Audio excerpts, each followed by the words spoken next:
Welcome to Original Truth, where we research the original Hebrew text and audit the translation efforts of the King James Bible. In this presentation, we're going to research the Hebrew word translated as prayed. So we're going to use Romans 8:24 through 26 as a foundation of this presentation, and we're going to reveal how incomplete translation led to incorrect interpretation and led to false passed down traditions. And we're going to take a journey and prove that in the Old Testament, we have an example of the Spirit making intercession for us. That's correct. We're going to find the concealed, beautiful truth that in the Old Testament, our Savior is the same yesterday, today, and forever, and the Spirit made intercession for us even in the Old Testament.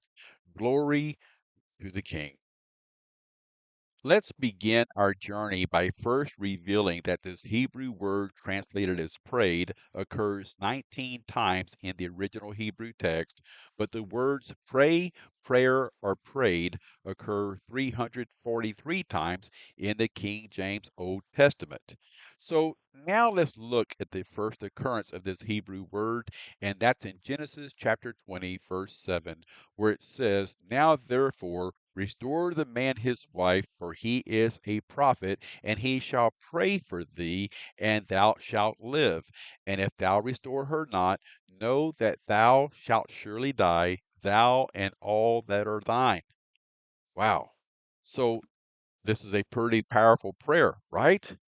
Well, now let's understand that the word pray occurs 9 times in the Old Testament prior to this verse. So, Mark, where are you going with this? Well, let's first understand the second occurrence of this word, and that's in Genesis 20 and 17, where it says, "So Abraham prayed unto God, and God healed Abimelech and his wife and his maidservants, and they bare children." Let's see if I can make sure it's very clear what took place in this verse.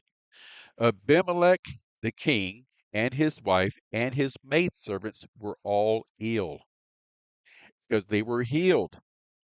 Abraham the prophet prayed for them, and they were all healed, and they became fruitful. They all had children. So the second occurrence of this Hebrew word prayed reveals a very powerful resulting outcome, right? Let's continue.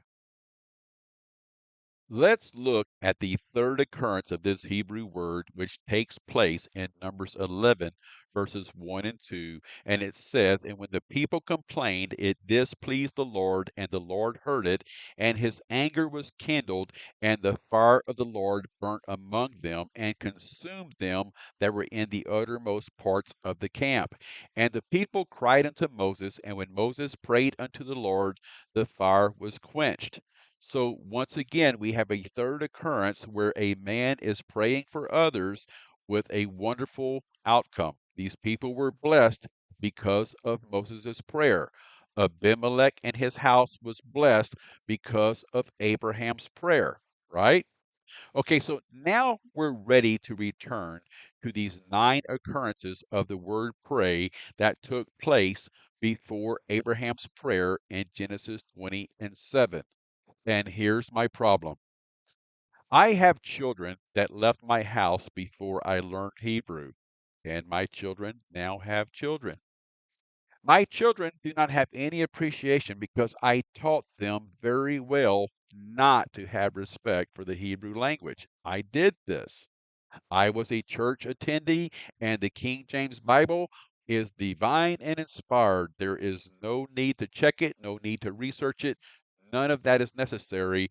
Just live by that Bible, son, and grow your family with that understanding. And now I know Hebrew enough to research it quite well, and I want my son to listen. But I taught my son, and let me say it like this: I taught my son to leave my house and take my inheritance of understanding with him and go eat with the pigs. Let me be even more clear. In my previous presentation, I talked about the fifth commandment, and I talked about the grieving father and the grieving mother. I am a grieving father. I am not worthy to be compared to the prodigal son's father. You get my point? I'm a father that came to understanding of more truth after my children left. Now I am grieving as a father so that my days will be long on the earth so I can teach my children the error of my ways and teach my grandchildren the errors of my ways. Do you get it?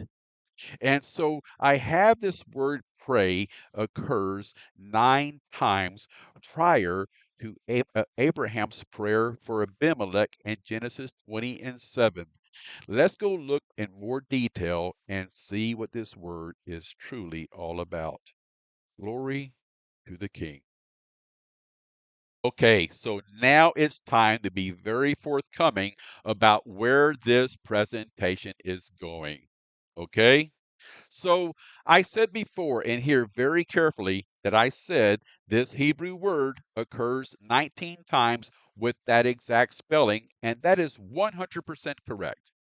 But that being said, the root noun of this word has different prefixes and suffixes.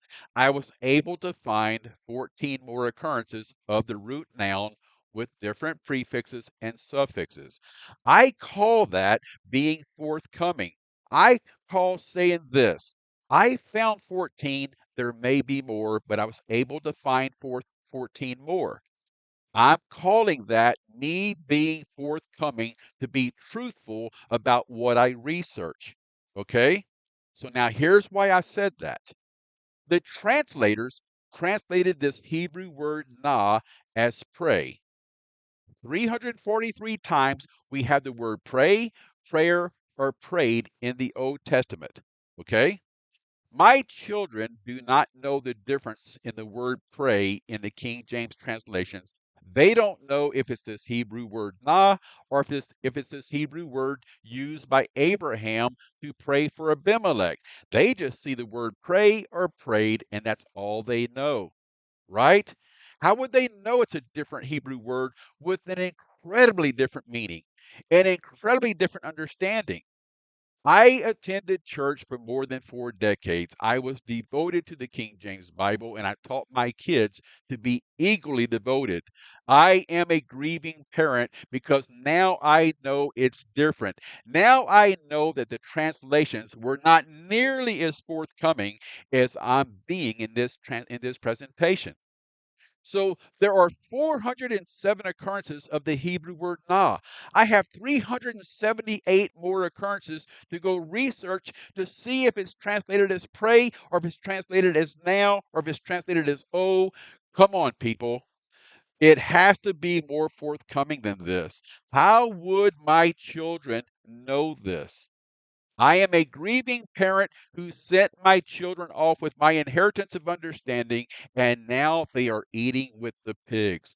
Lord, help me understand. We're going to go further in our research, and we're going to reveal even more concealed understanding that the Spirit of the Lord did intercede for us in prayer in the Old Testament.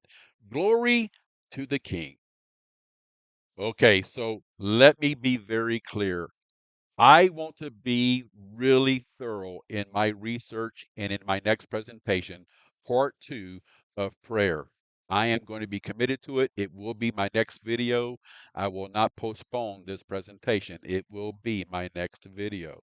But that said, I now think that if you go watch the Fifth Commandment video that I posted prior to this, you will see that I was referring to myself as a grieving father who sent my children with my inheritance of poor understanding, and now my children are eating with the pigs, and it's my fault. Do you get it? Now I must grieve and pray that my God will let me live long enough. I'm an old man in bad health. I need the mercy and grace of God so that I can live longer to teach my children and my grandchildren the errors of my teaching. I am a grieving parent of the fifth commandment. I will teach my children about the truth about prayer in these presentations. Glory to the King.